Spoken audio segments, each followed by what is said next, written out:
Hi everyone, today's episode is episode 36 of a tiny ADHD superpower, and this is about ADHD and PTSD part 3. It's a little difficult for me, so I hope that I'll be able to hold my emotions while I'm going through this. So thank you for being patient. So first of all, in episode 34, I talked about the assessment using DSM-IV to be administered on children and adults for ADHD. Although DSM-IV is used for widely applicable mental health disorders from schizophrenia to autism spectrum. Today I want to focus back onto how ADHD and PTSD can become the perfect storm. It can destroy a person and or the person around them and can impact yourself also significantly negatively as well. So what is PTSD? It's post-traumatic stress disorder, which is now included in a new section in DSM-5 under trauma and stressor-related disorders.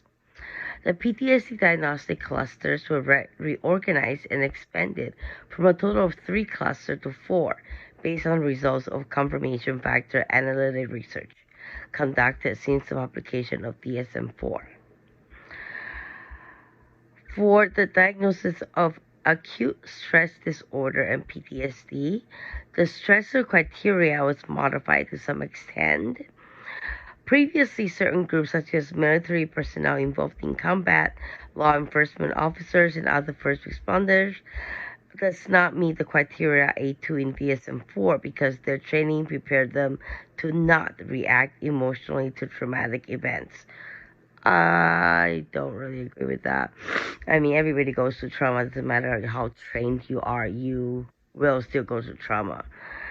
Hence the deletion of the bereavement exclusion for depressive disorders. Some studies found that when you have ADHD, you are 4 times more likely to also have PTSD, and you're twice as likely to develop ADHD when you have PTSD.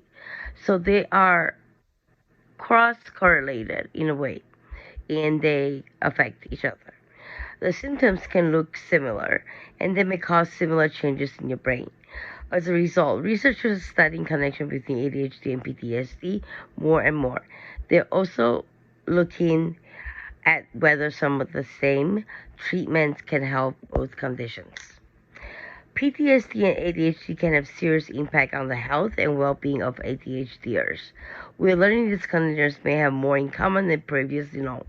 If you have one, your chances are much higher for having the other one as well. Therefore, they have a bi-directional relationship, just like I said, and meaning each one can impact each other.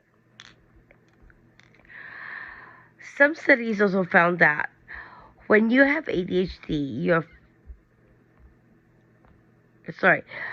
might develop PTSD after disturbing or harmful events happening to you, or after you witness them or learn about them happening to someone else. Some examples include violence, environment, severe neglect from parents, child abuse, accidents, sexual assault. I went through all of those. I don't even know what to do anymore. If you have ADHD, you may have trouble with focus, hyperactivity, impulsive behavior.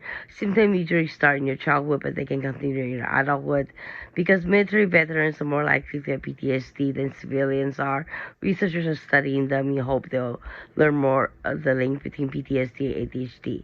About 30% of veterans who serve in the war don't have PTSD, but since most of them don't develop it, scientists think that there are other factors that also contributes to PTSD other than just ADHD traits.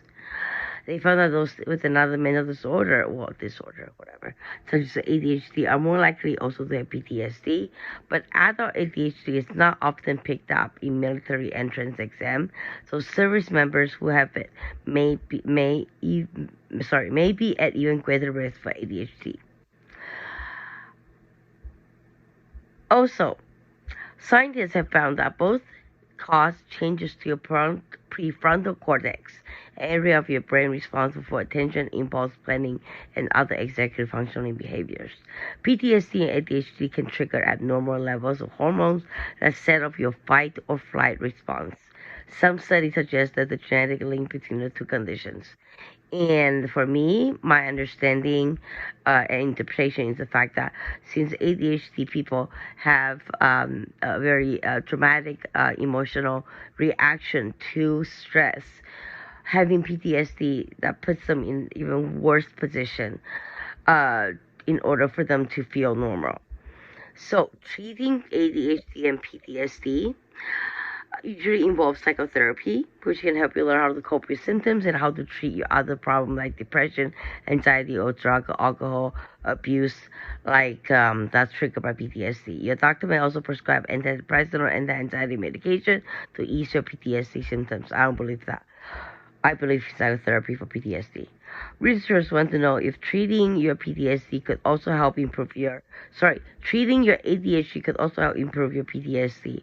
Some studies have found that a stimulant drug used to treat ADHD, such as methylphenidate, yay, may improve PTSD symptoms in some people. It actually does. It helps focus on the things that are important that you should do, and it help you switch your gears to another topic, so you don't uh you don't dwell on the PTSD part when you hyper focus, which is very dangerous for ADHD people.